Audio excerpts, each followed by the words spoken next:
Hi everyone, welcome back to the my channel. My name is Anil और Angular की इस video के अंदर हम बात करने वाले हैं कि एक कंपोनेंट को हम रीयूजेबल कैसे बना सकते हैं। एंगुलर के अंदर रीयूजेबल से मतलब है कि हम उसको बार बार यूज़ कैसे कर सकते हैं, राइट। सो स्टार्ट करते हैं वीडियो के पॉइंट्स के साथ में।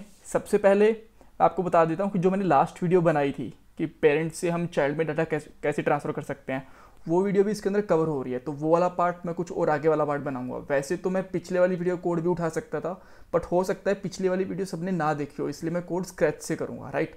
तो सबसे पहले मैं एक कंपोनेंट बनाऊंगा और बाद में उसको ऐप कंपोनेंट के में यूज़ करूँगा एज इन चाइल्ड कंपोनेंट। बाद में पेरेंट से चाइल्ड में डाटा ट्रांसफ़र करूँगा।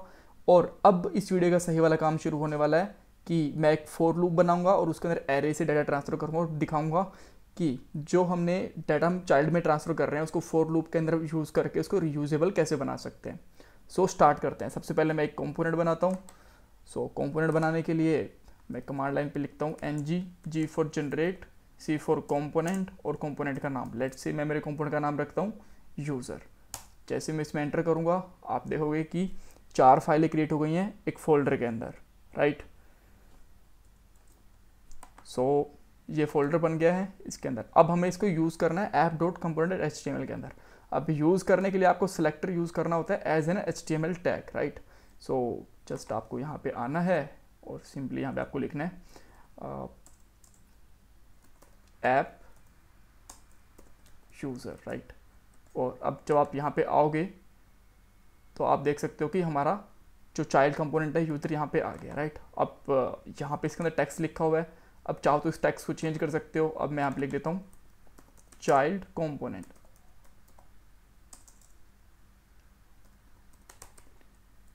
Right right. और जैसे ही हमने चाइल्ड कंपोनेंट लिखा तो यहाँ पे टेक्स्ट भी बेसिकली चेंज हो गया है, राइट। सो अब हम क्या करते हैं, अब हम ऐप कंपोनेंट से चाइल्ड कंपोनेंट में कुछ डाटा ट्रांसफ़र करेंगे और उसके लिए मैं app.component.ts के अंदर एक प्रॉपर्टी लेता हूँ और इस प्रॉपर्टी का नाम मैं लेता हूँ यूज़र्स ले लेता हूँ, ठीक है। कि इसके अंदर यूज़र्स रहेंगे बहुत सारे, बट फॉर अ मोमेंट मैं इसके अंदर एक ही यूज़र पास कर रहा हूँ, राइट। यूज़र का नाम मैं लिख रहा हूँ नेम हो गया अनिल और उसके बाद में एज लेट से इसकी एज हो गई 30। देन कुछ और प्रॉपर्टीज़ लाइक एड्रेस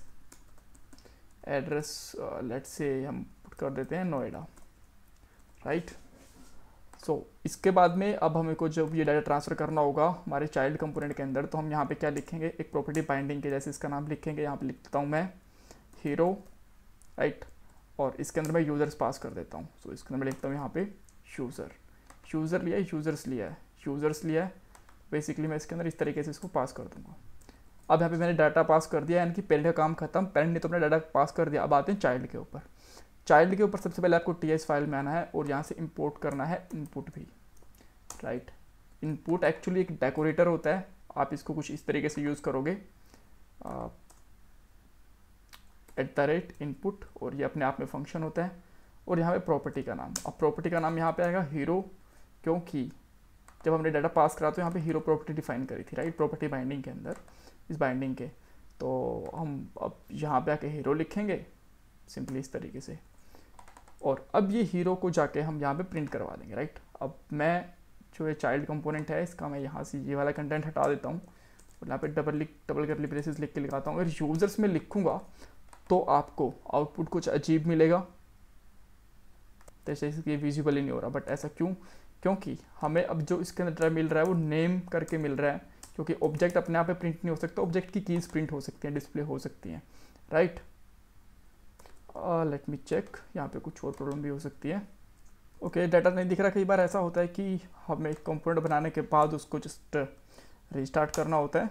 कई बार एंगुलर अच्छे से यूज़ नहीं कर पाता उसको, एक बार रिस्टार्ट करके देख लेते हैं ng सर्वर को। सो आप देख सकते हैं जैसे ही हमने इसको एक बार रीबिल्ड करा तो यहाँ पे अनिल आ गया है। दैट मीन्स इसने काम करना शुरू कर दिया है, राइट।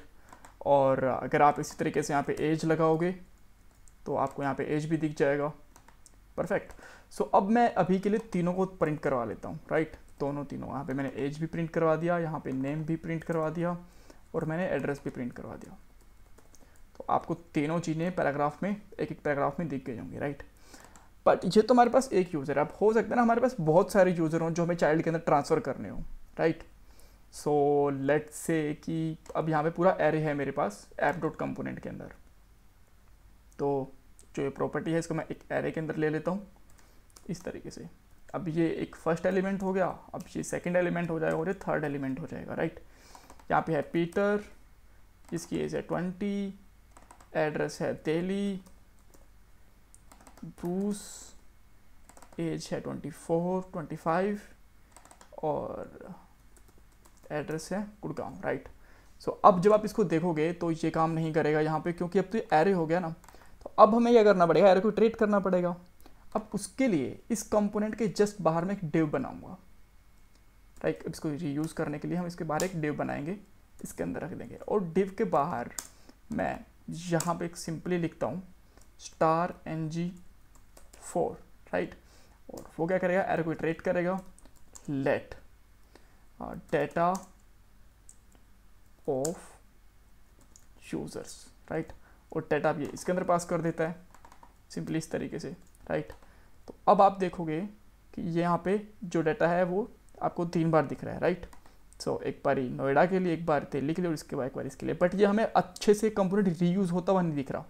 तो उसके लिए मैं क्या कर रहा हूँ बेसिकली सिंपली, सो जो मेरा चाइल्ड कंपोनेंट है, राइट, चाइल्ड कंपोनेंट का HTML पार्ट है, उसको मैं एक डिव में लूँगा। सबसे पहले Ctrl+X करूँगा और इसको मैं डिव में लूँगा, राइट।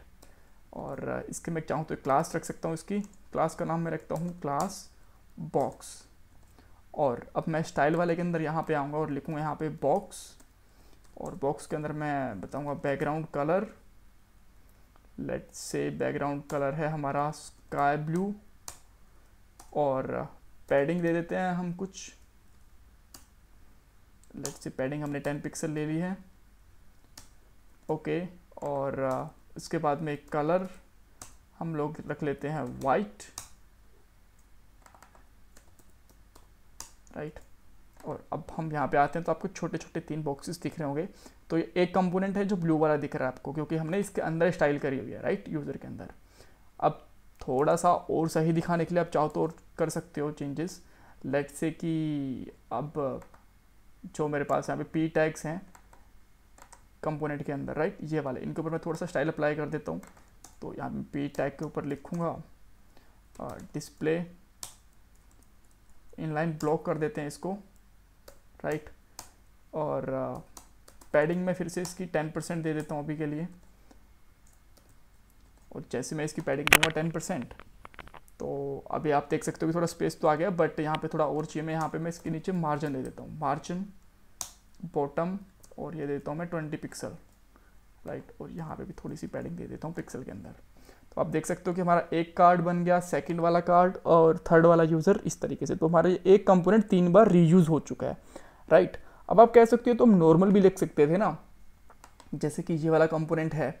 अब इसके अंदर भी तो हम सॉरी ऐप वाला कंपोनेंट ओपन करता हूँ, इसके अंदर अगर फॉर लूप नहीं लिखाते तो यहाँ पे भी तो पी टैग लेके इसके अंदर डाटा इटरेट करवा सकते थे, बिल्कुल करवा सकते थे। बट हमारा एक रीयूज़र फिर जो कंपोनेंट है वो अलग से कैसे बनता।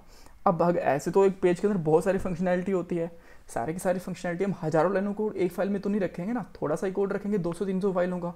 अब जो एक अलग फंक्शनैलिटी है यूज़र वाली, तो वो हमने एक अलग कंपोनेंट में रख लिया और उसको इस तरीके से रीयूज़ कर लिया फॉर लूप के अंदर यूज़ करके।